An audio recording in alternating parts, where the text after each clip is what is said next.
سب سے پہلے کیونکہ خواجہ آصف صاحب کی بات ہوگی. اب کرمانی صاحب یہ اب میں نے دیکھا ابھی سب سے پہلے بات یہی ہوئی, سب نے دیکھا مریم نواز شریف صاحبہ کہہ رہی ہیں کہ ہاں پی ڈی ایم بھی نوٹس لے گی, پی ڈی ایم بھی ریاکٹ کرے گی, پی ایم ایل این بھی ریاکٹ کرے گی, اور خواجہ آصف کو چھوڑنا پڑے گا نہیں تو یہ معاملہ کہیں سے کہیں چلا جائے گا. خواجہ آصف صاحب کو نیب نے پکڑنا ہے.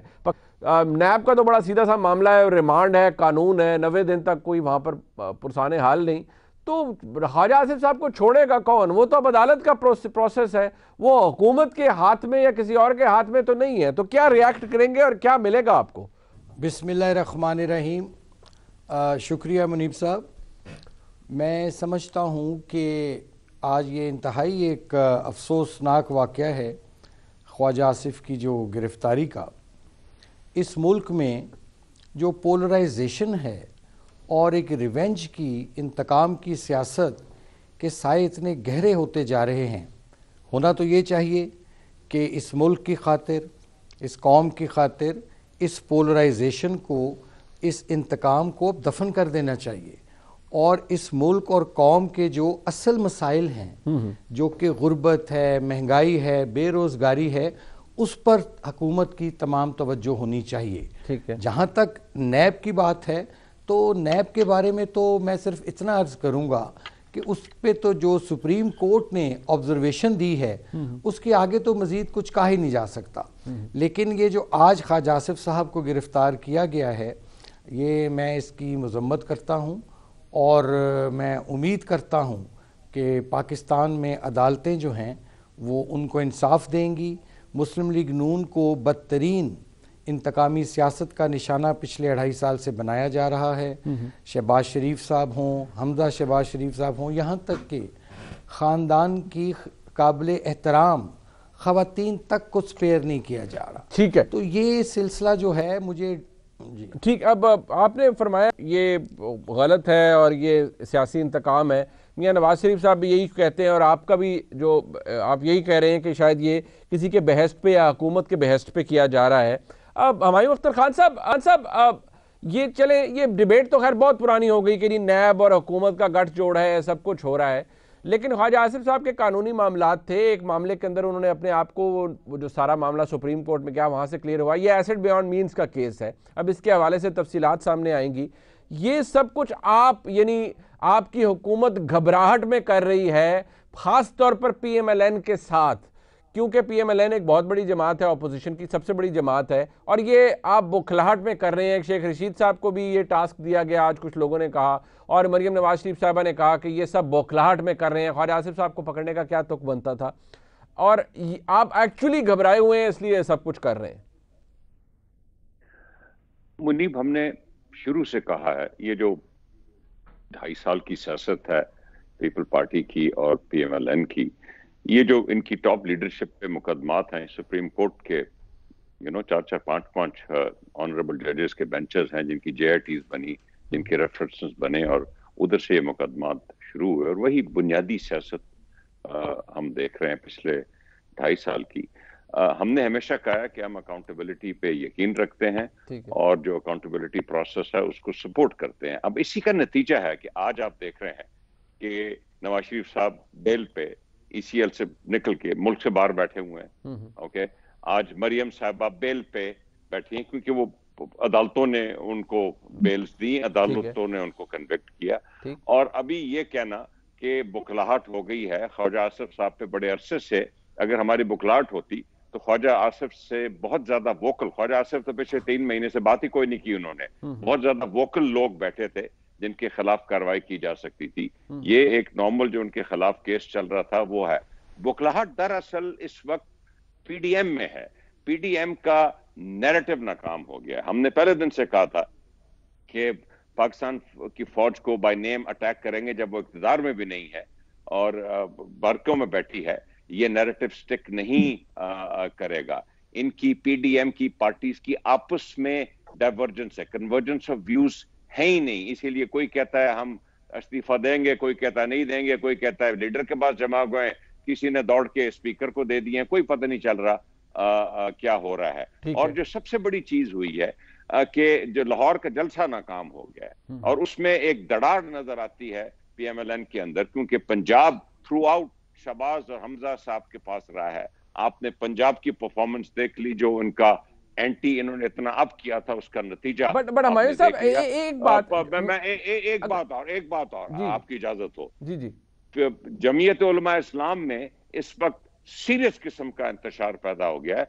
टॉप लीडरशिप के धड़े बन गए हैं, वो पब्लिकली सामने आके बयानात कर रहे हैं। मैं समझता हूं कि मौलाना फजल रहमान साहब अनकरीब आप देखेंगे कि वो भी जिस तरह पिछले धरने में खामोशी के साथ वापस चले गए थे, अब आप सून देखेंगे कि उधर भी यही हाल होगा। ये पीडीएम जो है, मैं शिबली फराज साहब और फवाद चौधरी, असद उमर से बिल्कुल इत्तेफाक करता हूं कि ये पीडीएम की जो मूवमेंट थी, इसकी जो भी रही सही स्टीम थी, वो अब खत्म हो चुकी। अच्छा, एक बात मैं इससे पहले कि पलवशा खान साहबा के पास जो हमायूं साहब, बार बार यही बात की जा रही है कि ये सब कुछ हुकूमत के बेहस्त पर हो रहा है, क्योंकि अब मरीम नवाज शरीफ साहबा ने कहा कि ख्वाजा आसिफ साहब को कहा गया कि आप मियां नवाज शरीफ का साथ छोड़ दें, और अगर आपने ना छोड़ा तो उसके कॉन्सिक्वेंसेस होंगे, और कुछ दिन बाद ख्वाजा आसिफ साहब को गिरफ्तार कर लिया गया।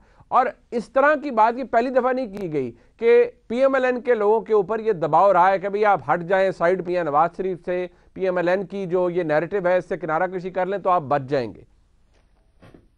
ये तो उन्हीं के मुताबिक है। It's their word against ours. अब ख्वाजा आसिफ साहब, मैंने बुनियादी चीज कही है कि ख्वाजा आसिफ साहब, सब लोग जानते हैं कि वो पीएमएलएन के किस धड़े से ज्यादा करीब हैं। ठीक है, वो समझा जाता है कि वो किस धड़े के ज्यादा करीब हैं, और वो मरियम नवाज साहबा का धड़ा नहीं है। ख्वाजा आसिफ साहब बहुत खामोश रहे, और मैंने बार बार कहा है कि ये जो पहले दिन से ख्वाजा साहब ये कहते हैं कि मैं मियां नवाज शरीफ के साथ हूं,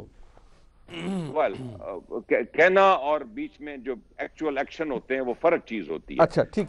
ये पहले दिन से हम जो कहते आ रहे हैं कि अकाउंटेबिलिटी प्रोसेस का किसी सूरत में किसी अकाउंटेबिलिटी की अदालत से कोई ताल्लुक नहीं। मैंने आपको बुनियादी चीज बताई है। ये जो बड़े लीडरान पे केसेस हैं, ये हमारे बनाए हुए हैं, ये हमारे बनाए हुए नहीं है। ये सुप्रीम कोर्ट के पांच मेंबर के बेंचेस के बनाए हुए। ठीक है, आपका कोई दखल नहीं है। पलवशा खान साहब, आप बीच चौराहे में हंडिया फूट गई पीडीएम की, आपने देख लिया वफाकी वुज़रा एक के बाद एक बयान आ रहा है कि पल्ले ही कुछ नहीं रहा, तदफीन तक की, सियासी तदफीन तक की बातें शुरू हो गई कि पीडीएम फारग हो गई, और जरदारी साहब ने, उनकी बारी थी, उन्होंने बारी ले ली, और जरदारी साहब ने अपना जो आगाज़ किया था बेसिकली 27 दिसंबर की उस तकरीर के बाद, आज उसकी कल्मिनेशन थी, और पाकिस्तान पीपल्स पार्टी ने वो रिफ्लेक्ट कर दी कि भाई हम अमली सियासत करते हैं, हम किसी की डिक्टेशन पर इस्तीफे नहीं देंगे, ना ही किसी इलेक्टोरल प्रोसेस से बाहर निकलेंगे। तो फारग हो गई पीडीएम पे।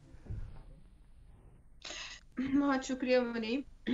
जब ऐसे हालात में आपकी तमाम डिस्कशन में, और जो तमाम डिस्कशन बहुत दिनों से और हर वक्त मीडिया पे होती है कि पीडीएम तबाह बर्बाद हो गई, दफन हो गई, सीनियर तरीन वज़रा जो है वो ये जरूरत महसूस करते हैं कि अपनी अपनी वजारतों पे और कारकर्दगी पर गौर करने के बजाय सारा दिन जुगतबाजी करें।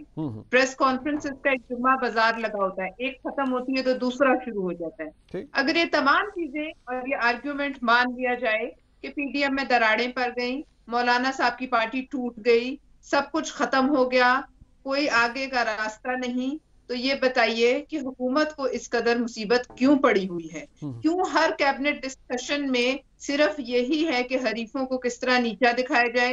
क्यों हर 2 दिन बाद अपने जो है आपके इनके तर्जुमान हैं उनको बुलाकर पट्टियां पढ़ाई जाती हैं कि किस तरह की जबान इस्तेमाल करो? क्यों हर वजीर मुशीर जो है सारा दिन यही ढोल गले में डाल के पीटता है? मुझे ये बात समझ नहीं आती। अगर ये एक तबाहशुदा रास्ते पे गामजन है, ऑपोजिशन और पीडीएम तबाह बर्बाद है, तो बस ठीक है, फिर तो इनको आराम से अपना काम करना चाहिए। फिर आइए बताइए आपने क्या कारकर्दगी अपनी अपनी मिनिस्ट्रीज में की। और इस तमाम डिस्कशन और डिस्कोर्स में और तमाम जो बहस ये होती है, इसमें अगर एक चीज का जिक्र नहीं होता और एक चीज को हम जो है बिल्कुल कोई भाव नहीं देती हुकूमत भी, तर्जुमान भी और मीडिया भी, वो है भूख। और वो है वो भूखे लोग जहां 300 रुपए, 300 से भी ऊपर दर्जन अंडे बिक रहे हैं, और जहां सब्जी, आटा, चीनी, किसी चीज को हाथ नहीं लगाया जा रहा। पलवशा खान साहब, वो कहते हैं आपका ताल्लुक नहीं है इस सारे टॉपिक से, वो कहते हैं पीडीएम का ताल्लुक ही कोई नहीं है इससे, आप लोगों के तो केसेस हैं जिसकी वजह से आप सब कर रहे हैं। नहीं, अच्छा ठीक है, वो केसेस को मैं छोड़ दे। मैं आपसे पूछती हूँ, आपका अखबार है द न्यूज, ये आप देखिए, आज का अखबार है, और जी इसमें लिखा है कि कल जो फेडरल कैबिनेट मिली तो उन्होंने 18 पैसे फिर इलेक्ट्रिसिटी की प्राइसेस अगले 10 महीने के लिए बढ़ाई और उसका इतलाक दिसंबर के महीने से होगा, यानी जो गुजर चुका उस पर रेट्रोस्पेक्टिवली इतलाक होगा। ये है आपके मसाइल। चलो पीडीएम तो तबाह बर्बाद हो जाएगी, क्या ये 21-22 करोड़ लोग जो भूखे मर रहे हैं इनका क्या आप समझते हैं भेड़ बकरियां हैं, या ये वो भी किसी बाड़े में बंद कर दी जाए और उन्हें खाना पीना ना दिया जाए तो वो भी बिल बिलाती हैं और शोर मचाती हैं। मतलब इस कदर आपने कौम को फारिग समझ लिया है कि भूखे मरेंगे भी तो ये इसी तरह की वो इनके नारे लगाएंगे, वो उनके बच्चे भूखे मरेंगे तो भी घर में रहेंगे, बेरोजगार होंगे, पंखा भी जहां आपके लिए अयाशी बन जाएगा वहां भी लोग चुप करके बैठे रहेंगे। ऐसा नहीं होता। और दूसरी बात यह है कि सारा बयानिया ये है कि पीडीएम में झगड़ा हो गया। आप अगर समझते हैं कि है ही नाकाम और है ही बर्बाद शुदा एक एजेंडा तो आप उसमें झगड़े की कोशिशें क्यों कर रहे हैं? नहीं, वो बर्बादी आपके झगड़े की वजह से हुई है। दो बातें ना, एक तो ये कि आपका बयानिया बड़ा खतरनाक है, आप कौमी इदारों के ऊपर हमला कर रहे हैं, दूसरा ये कि आप इकट्ठे भी नहीं हो पा रहे। हम बिल्कुल इकट्ठे हैं और अब इस स्टेज पे मेरे से बेहतर आपके साथ और सीनियर लोग बैठे हैं, वो बता पाएंगे कि इस स्टेज पर जो जमात पीडीएम से और ऑपोजिशन के प्लेटफॉर्म से पीछे हटेगी वो अपने सियासी ताबूत में खुद अपने हाथ से कील ठोकेगी। इतना बेवकूफ यहाँ कोई भी नहीं बैठा हुआ। इनकी तो पहली हुकूमत है ना इमरान खान साहब की।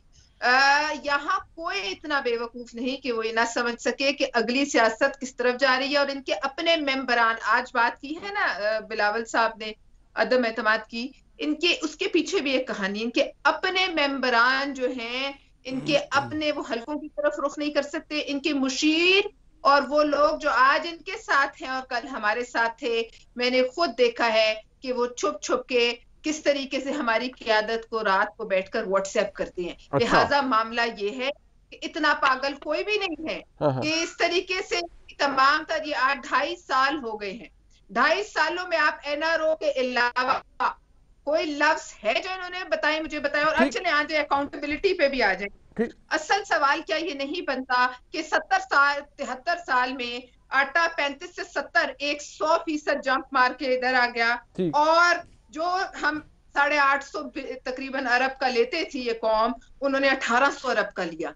तो बताइए वो 950 अरब किसकी जेब में गए? अच्छा चलिए, let me ask this question. ठीक, एक मिनट चीन का भी 60% इजाफे में जो 200 अरब जो प्राइम मिनिस्टर ने कहा ना नीचे आ गई है, वो तो मुबारकबाद भी दे रहे थे। अदवायात का फायदा किसको? और उसी सुप्रीम कोर्ट ने बिलियन ट्री, सुनामी और बीआरटी, वो सारी बातें आपकी अपनी जगह पर, आपकी पूरी पीडीएम में इस हवाले से वो कहा जाता है बात नहीं